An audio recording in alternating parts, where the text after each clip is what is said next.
You guys seem to kind of be on a bit of a roll for the first three quarters, then there in the fourth, kind of the offense just kind of dried up. What stopped working for you guys there? That was about 8 minutes. Yeah, I think it just got stagnant a little bit, like you said. Wasn't really flowing like it was the first three quarters, and then had to shoot some like late shot clock shots. Had some turnovers there late that didn't really help. Yeah, we just kind of went away from what was working for us the first three quarters. Are there any positives you guys can take from this game? Obviously, the loss stinks, but you guys did play pretty well for most of the game.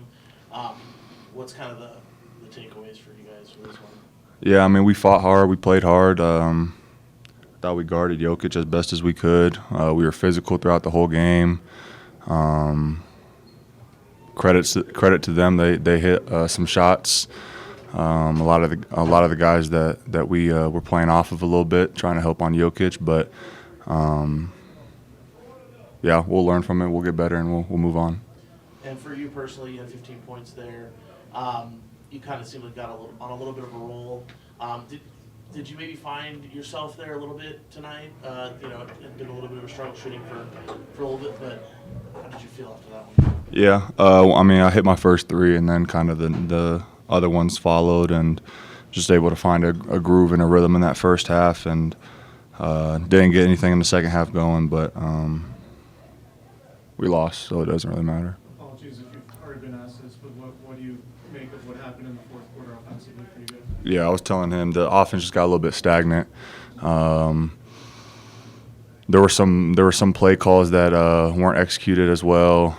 Like, I'll take credit. Like me personally, I don't know some of the plays, so I'll take a blame for some of those, not knowing where to be at and stuff like that. But just stuff we'll learn from and get better on, and like I said, move on from this. What worked so well for you guys in the first three quarters defensively with that unique look you were giving Jokic? Yeah, I thought we were being physical. It was a way that I haven't guarded this team before, where it was like me and Keegan and guarding Jokic the whole time. But I thought we did a really good job, and we were physical with him, and thought we took him out of the game for a little bit. But at the end of the day, he's Jokic, so he's a pretty good player. But I thought we fought hard. We played hard. Guys stuck to the game plan at halftime. I told them, things are gonna change, and in the second half, 4 for 15.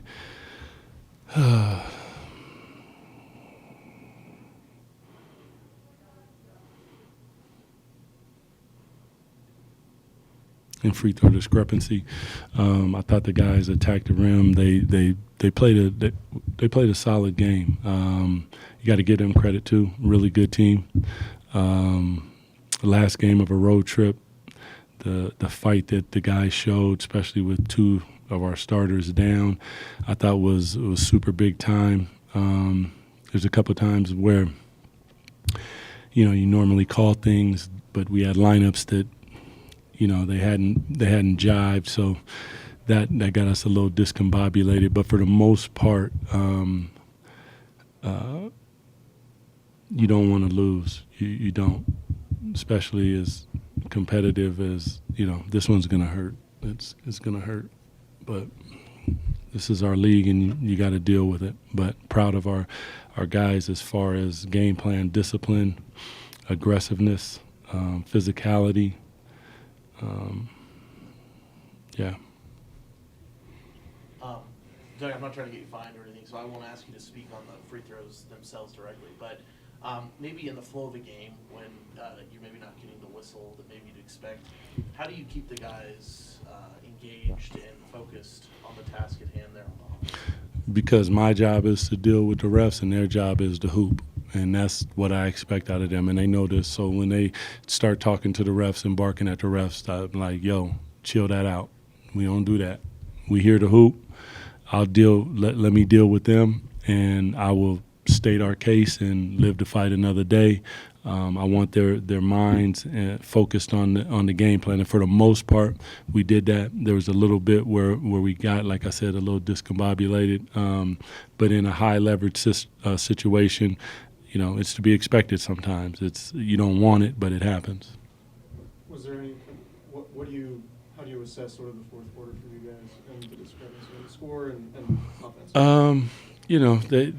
I have to go back and look at it, to be honest with you. Like, it's easy to come here and say a whole bunch of stuff until you go back. I mean, I thought we got a couple stops. There was the ability to score in the open court, and we weren't able to convert a couple times. And then they came right back and scored. They knocked down some big shots. Some of those guys who were shooting and making shots, we're going to let them shooting and making shots and just try to be as good as we can against MVP and Jokic, and that's kind of the game plan as far as it went. And some nights they're going to make them, some nights they're not. Tonight they made some shots, so you tip your hat to them and shake their hand and head on home.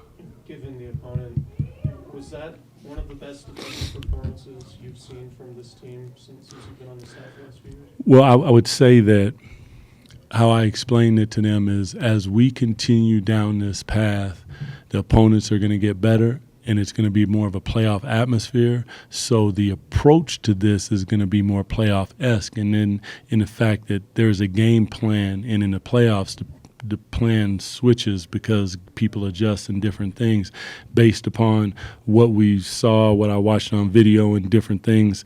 This was a style of basketball that could be conducive to winning on the road. As I said, unfortunately, we didn't have everybody, but those guys gave it up. So to your question, yeah, I think this is back-to-back two of our better defensive performances, and they continue to grow. You're going to have ups and downs, but if they give that type of effort, I've always said that's the type of effort that Sacramento Kings fans respect and can live with. Given the emotion tied to this game and a potentially emotional game coming up on Friday, how do you address that with your guys? Do you want them to carry the emotion into Friday in that reunion game, or do you want them to sort of just flush this? No, I mean, like I said, this one's going to hurt. It's going to sting because it was right there for us to grasp a hold of. The next game we go on, the opponent changes. The object is to win it. We will have a game plan. We will execute it and throw the ball up and get at it. I mean, it's really no more than that. I mean, I know for the city, opposition, a lot of different things, but I'm not really getting into that. I don't care who it is. We're coming to win. Were you happy with what you saw on the three-point closeouts tonight, or is there maybe something there that you'll be wanting to look at? What do you mean? Like, foul a couple three-point shooters. Well, I have to go look to see if they were fouled because I'm not exactly sure. But we do not want to foul three-point shooters, and we have to make sure that our closeouts and I know like there's a lot of different techniques and coaches try to teach techniques and stuff, but as somebody who played the game, sometimes I get my hand in the face, sometimes I swipe by him, sometimes I fly by him, sometimes I stop short. It's just whatever you think in that moment is going to bother the player. But the one thing that you don't do is foul. And it happens from time to time because guys are trying to give it up. And, we have to be better at that. But I also have to look at it and look at the technique that was used to see if I can talk to the player about doing something a little bit different, and we will. I mean, Keon is the one that comes to mind, and rarely will I have something to say about the way that kid plays defense. He gives it up. So you're going to live with some of those because great hands, great anticipation, and he plays with his heart. So, yeah. Going back to the defense, that was a very opponent-specific game plan. It seemed like. How do you feel about the way your team executed in terms of you guys teaching them a game plan or talking about a game plan and then them executing it, given you said, you're going to be playing in playoff type games? I thought that they were spot on, man. I thought everything like when you do stuff like that, you're going to have slow rotations or hesitation, and what I really want them to do is be decisive in what you do.